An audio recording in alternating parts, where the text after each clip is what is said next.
ఉల్లాస పల్లవిత పాలిత సప్తలోకీ నిర్వాహ కోరకిత నేమ కటాక్షలీలా శ్రీరంగహర్మ్యతల మంగళ దీపరేఖా శ్రీరంగరాజమహిషీ శ్రియమాశ్రయామః.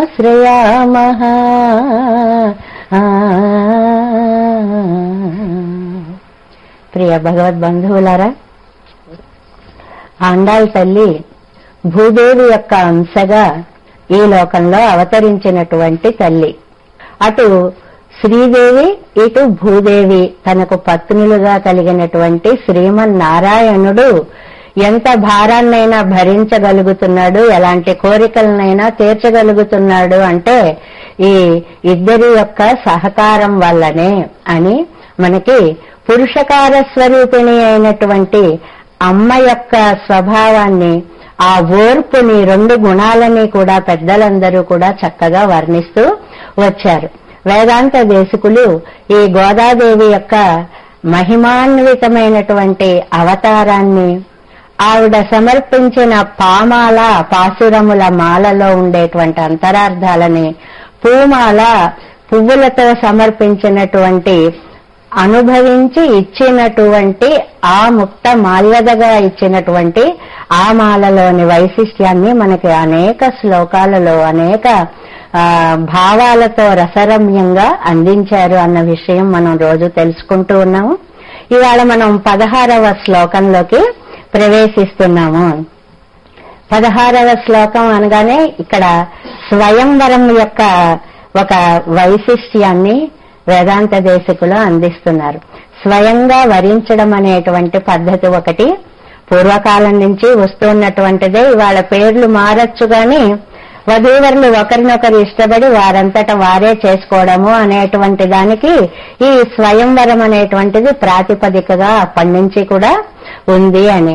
గోదాదేవికి తండ్రి పెరియాళ్వారులు ఎన్నో అవతారాలను ధరించినటువంటి శ్రీమన్నారాయణుని యొక్క తత్వాల గురించి ఎన్నింటినో చెప్పినా కూడా ఆమె వడపెరుం కోయిలుడయాన్ అనేటువంటి ఆ శ్రీరంగనాథుని యొక్క ఆ తత్వాన్ని విని మురిసిపోయి నేను ఆయన్నే వివాహం చేసుకుంటాను, ఆ రూపాన్ని నేను వలచాను అని అంది. లోకంలో కన్యా వరయతే రూపం అని, అమ్మాయికేమో రూపం చాలు, ఏదో మిగిలిన వాళ్ళందరూ రకరకాలుగా మాట విత్తం అన్నట్టు తల్లి ఏమో కాస్త ఏమన్నా ఆస్తి ఉందా లేదా, సుఖపడతారా లేదా, పెడతారా లేదా అనేటువంటి విషయాన్ని చూస్తుంది. తండ్రి ఏమో ఇల్లు మంచి చెడ్డలు ఆలోచిస్తారు. ఎవరెలా చేసినా మృష్టాన్నం ఇతరే జనాహ అని ఊళ్ళో వాళ్ళందరూ కూడా పప్పు అన్నం ఎప్పుడు పెడతారా అని చూస్తూ ఉంటారు అని అంటారు. ఈ స్వయంవరము అనేటువంటిది గోదాదేవి నేను రంగనాథుణ్ణే చేసుకుంటాను అని తాను ముడిచి విడిచినటువంటి మాలలను పంపిన సమయంలో లేచినటువంటి తుమ్మెదలు అవి ఒక ఛత్ర శోభని ఎలా కలిగించాయి అన్నది మనం జరిగిన శ్లోకాల్లో చెప్పుకున్నాము. ఈసారి ఇవాళ ఈ శ్లోకంలో తుమ్మెదలన్నీ కూడా చక్కటి వాద్య ఘోషలు వినిపిస్తున్నాయి అని అంటారు. తుమ్మెద అనగానే ఝంకారం అనేటువంటిది చాలా ప్రసిద్ధమైనటువంటిది అని. తుమ్మెదలు చేసేటువంటి ఝంకారాలు గోదాదేవి యొక్క స్వయంవరానికి తూర్యాలు, మంగళప్రదమైన నాదాలు అని అంటారు. వివాహంలో 2 రకాల నాదాలు చాలా ప్రసిద్ధంగా ఉంటాయి. ఒకటి మంగళ ఘోషలు, రెండవది వేద నాదాలు, ఆశీర్వచన మంత్రాలు అనేటువంటివి 2 రకాలుగా ఉంటాయి అని చెప్తూ ఆ మంగళధ్వనులను వివరిస్తున్నారు వేదాంత దేశికులు ఈ 16వ శ్లోకంలో. వన్మౌళిదామణి విభో శిరసా గృహీతే స్వచ్ఛంద కల్పిత సపీతి రస ప్రమోదాః మంజుస్వనా మధులిహో విదదు స్వయం తే స్వయంవరం కమపి మంగళతూర్యఘోషం త్వన్మౌళిదామణి విభో శిరసా గృహీతే. విభుడైనటువంటి శ్రీరంగనాథుడు త్వన్మౌళిదామని నువ్వు నీ జడలో అందంగా అలంకరించుకుని సమర్పించినటువంటి ఆ మాలని శిరసా గృహీతే, అక్కడ ఉంది శిరస్సు వంచి మరీ తీసుకుంటున్నాడు అంటే ఆ తీసుకోవడంలో ఉండేటువంటి శ్రద్ధని కూడా మనకి ఇక్కడ చూపించారు. మనకి విష్ణు పురాణంలో ఇంద్రుడి గారికి చూడండి, దుర్వాస మహర్షి ఒక దండని సమర్పించినప్పుడు ఒక చేతిలో ఉన్నటువంటి పూలహారాన్ని గజేంద్రుడి మీద వస్తున్న ఐరావతం మీద వస్తూ ఉన్నటువంటి ఇంద్రుడికి ఆయన సమర్పిస్తాడు. సమర్పిస్తే ఇది ఏమిట్లే అన్నట్లుగా ఆ గజం మీద పడేస్తాడు ఇంద్రుడు. పడేసేవాడికి ఆ గజం నా మీద వేస్తామేమిటి అన్నట్లు కాళ్ళ కింద పడేసి తొక్కేస్తుంది. తాను ఇచ్చినటువంటి దండ క్షణాల్లో అలా సర్వనాశన స్థితిని పొందడం చూసి భరించలేని ఋషి ఇంద్రుడికి శాపం పెడతాడు. నీ సంపదలంతా కూడా నువ్వింత అహంగా ఉన్నావు కాబట్టి నీ సంపదలన్నీ నీకు దూరమైపోతాయి అని అంటే, అప్పుడు మళ్ళీ ఆయన లక్ష్మీదేవిని ప్రసన్నం చేసుకోవడం కోసమని నమామి సర్వలోకానాం జననీ మధ్య సంభవం అంటూ చేసిన స్థుతి అది. ఆ ఘట్టంలో పెద్దలు ఇచ్చేటువంటి ఒక దండని మనం ఎలా తీసుకోవాలి అని ఎవరి దగ్గరికైనా వెళ్ళినప్పుడు వారు మనకి ఇచ్చేటువంటి వాడిని మనం కొంగు పట్టి ఎంతో వినయంగా ఒక ప్రసాదాన్ని స్వీకరించినట్లుగా తీసుకోవడం అనేటువంటి ఆ భావన సూచన చేస్తూ, వారు వీరు కాదు అఖిలాండ కోటి బ్రహ్మాండ నాయకుడైనటువంటి ఆ స్వామి నువ్విచ్చినటువంటి మాలికని శిరసా గృహీతే అంటారు.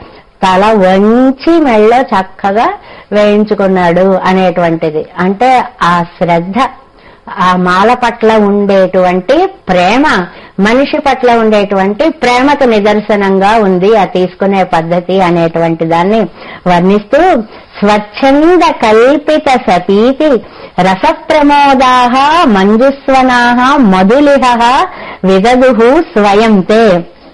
ఆ దండని ఇచ్చేటప్పుట ఆ దండలో ఉండేటువంటి పువ్వులని చూస్తున్నాయిట ఈ తుమ్మెదలన్నీ. ఎక్కడెక్కడ ఏ దండలు వస్తాయా, అవి ఏ పూలతో నిర్మింపబడి ఉంటాయో, అందులో ఏ తేనె నిండి ఉంటుందో వాటిని ఎప్పుడు మనం తాగుదామా, మధు లిట్ తేనెని తాగేవి కాబట్టి తుమ్మెదలకి మధులిహములు అనేటువంటి అందమైన పేరు వచ్చింది అన్నమాట. అందుకోసం అవి ఏం చేశాయిట, మంజుస్వనాహ మధులిహాహ, అప్పటి వరకు అవి గానాలు చేసేస్తున్నాయిట, ఝం ఝం అంటూ అవన్నీ తిరుగుతున్నాయి, శబ్దాల్లోనే ఉన్నాయి, ఆస్వాదన దాకా వెళ్ళలేదు అన్నమాట. విదదుః స్వయంతే స్వయంవరం కమపి మంగళతూర్య ఘోషం.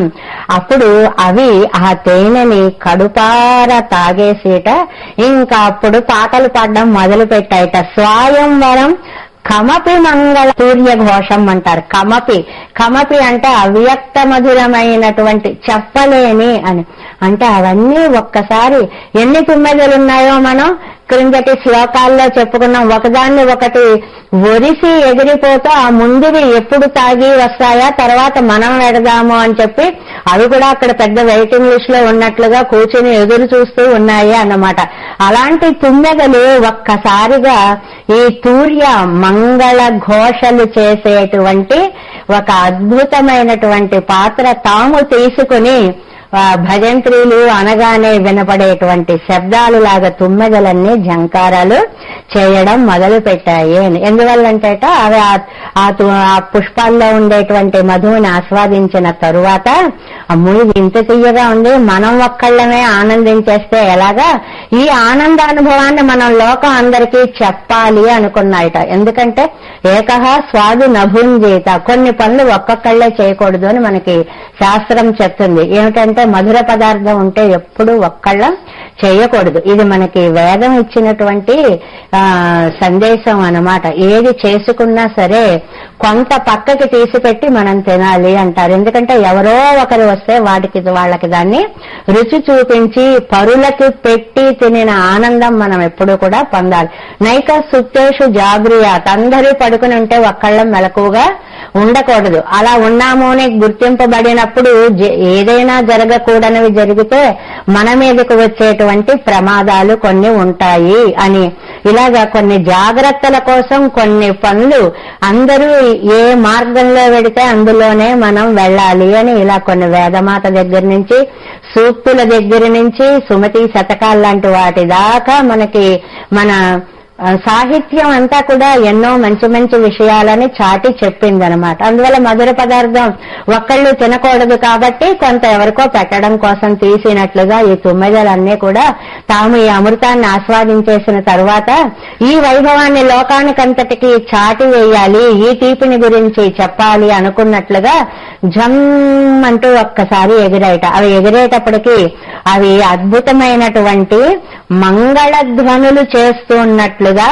కనిపిస్తోంది అని అంటారు. అంటే తుమ్మెదలు అనేటువంటివి ఎంత అందమైనటువంటి శబ్దాన్ని చేస్తాయి అని మన ఆళ్వార్లందరూ కూడా ఈ తుమ్మెదలు చేసేటువంటి శబ్దాల గురించి చెప్తూ తారాయ్ తన్ తుళవ వండు ముదవరై మార్బన్న అని అంటూ మనకి తిరుమంగయాళ్వార్లు మొదలైనటువంటి వారు కూడా స్వామి యొక్క వక్షస్థల మాల ఆ పుష్పాల్లో దాగినటువంటి ఆ మధువుని ఆస్వాదించేటువంటి తుమ్మెదల వైలక్షణ్యాన్ని గురించి ఎప్పుడు గుర్తొస్తే అప్పుడే తుమ్మెదలని వర్ణించిన ఘట్టాలు మనకి ఎన్నో కనిపిస్తాయి. అయితే ఆ తుమ్మెదలు కేవలం మధువుని తాగి కూర్చోవడం కాదు, మధురమైన నాదాలను కూడా మనకి వినిపిస్తున్నాయి అంటున్నారు ఇక్కడ వేదాంత దేశికులు అని. ఎప్పుడు ఏ సమయంలో తన్ మౌళిదామని విభో శిరసా గృహీతే సతి, నువ్వు పంపించినటువంటి దండని తన శిరస్సు పైన ఆయన ధరించేటువంటి సమయంలో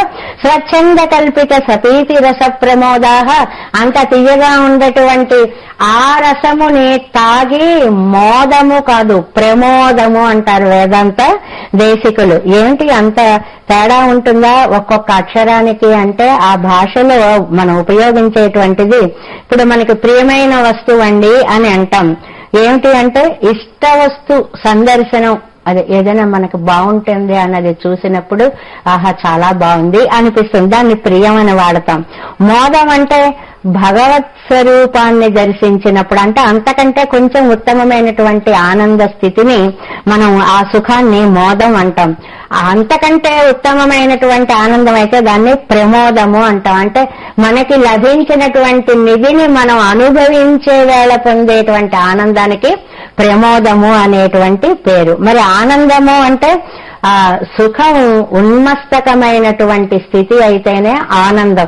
కాబట్టి ఆనందం అన్ని చోట్ల ఉపయోగించరు. చూడండి, చాలా పెద్ద పెద్ద వాళ్ళు చాలా సంతోషం అండి అంటారు. సంతోషం ఒక స్థాయి వరకే ఉంటుంది, ఆనందం ఉత్తమోత్తమైనటువంటి స్థితిగా చెప్పబడుతుంది అన్నమాట. అందువల్ల ఆనంద స్థితి చాలా గొప్పది అని. ఈ విజ్ఞానమైనటువంటి వేదమూర్తులందరూ ఏం చేస్తారు అని అంటే, వీళ్ళు భగవంతుని యొక్క దివ్యమంగళ విగ్రహాన్ని, అద్భుతమైన రూపాన్ని సందర్శిస్తారు. ఆ సందర్శించడంలో ఒక ఆనందం, అది చూడగానే వేదమంత్ర ఉద్ఘాటనలో ఒక రకమైన ఆనందం, పరబ్రహ్మ ఉపాసనలో ఒక రకమైనటువంటి ఆనందం, చివరికి దివ్యమైనటువంటి వేద నాదాలు 4 వేదాలు చదువుతూ పొందే దివ్యానందం బ్రహ్మోపాసన సమయంలో.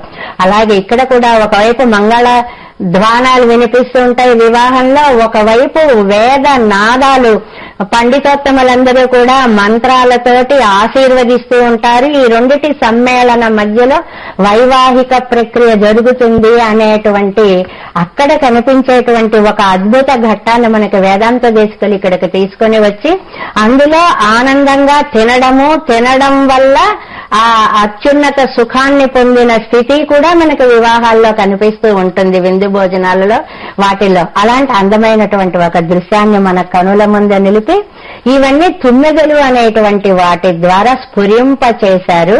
గోదాదేవి రంగనాథుల యొక్క పరస్పర మాలలని మార్చుకునేటువంటి దివ్య వృత్తాంత సందర్భంగా తుమ్మెదల యొక్క ఆనంద ప్రకటన అనేటువంటిది ఇక్కడ జరిగింది అని వేదాంత దేశికులు ఈ 16వ శ్లోకాన్ని మంచి దివ్య మంగళ స్వనాలతో నింపారు. ఆ భేరీ భాంకృతుల మధ్య మనం ఓం నమో వెంకటేశాయ